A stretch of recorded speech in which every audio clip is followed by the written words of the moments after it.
pretty stereotypically bad neighborhood with guns, drug activity, prostitutes, and just what you see on TV when they make a bad neighborhood, what it looks like. That's what my neighborhood looked like in Milwaukee, Wisconsin.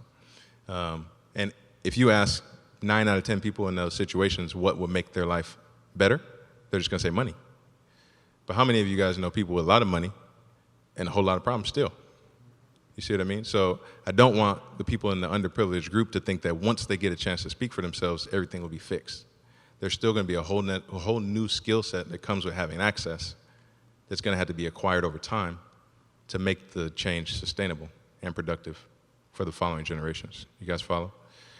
That's one thing I think about. I think on the other side of this moment, the privileged group it's almost passing the baton, if you will. It's almost like when I was playing in the league, I not replaced because he was not good anymore, but if you guys remember Brian Urlacher, I was his backup. He's a Hall of Fame player. And so there was this time period when he was going to be retiring soon and I was still playing a lot, where he was having to teach me his job so that I could carry it on and do what I needed to do. And so there's that little bit of that tension where, they talk about in psychology, when you see a privileged group have the playing field actually leveled, they feel a sense of injustice because something's being taken from them, it's loss. Even though things are being equalized, there's the real sense and that exposure to the feeling of injustice.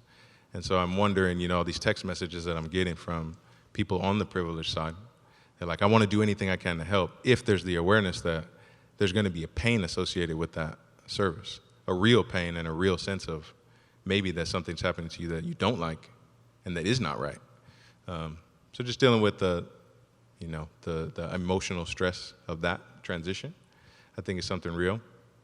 But at the end of the day, I think the hope lies in the last two parts, which is, this idea that there's no systematic transformation without individual transformation, because the systems only reveal the desires of the people.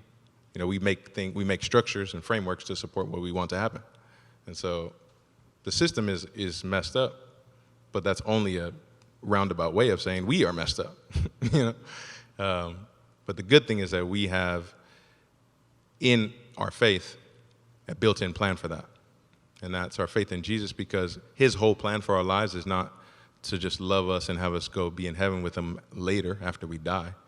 He wants to immediately transform us into what he saw in us when he created us. He wants to immediately get to work on that. And the cool thing about that is that the things that he wants to create us into for our lives to feel like we're living to the fullest are immediately and directly attached to the needs of other people.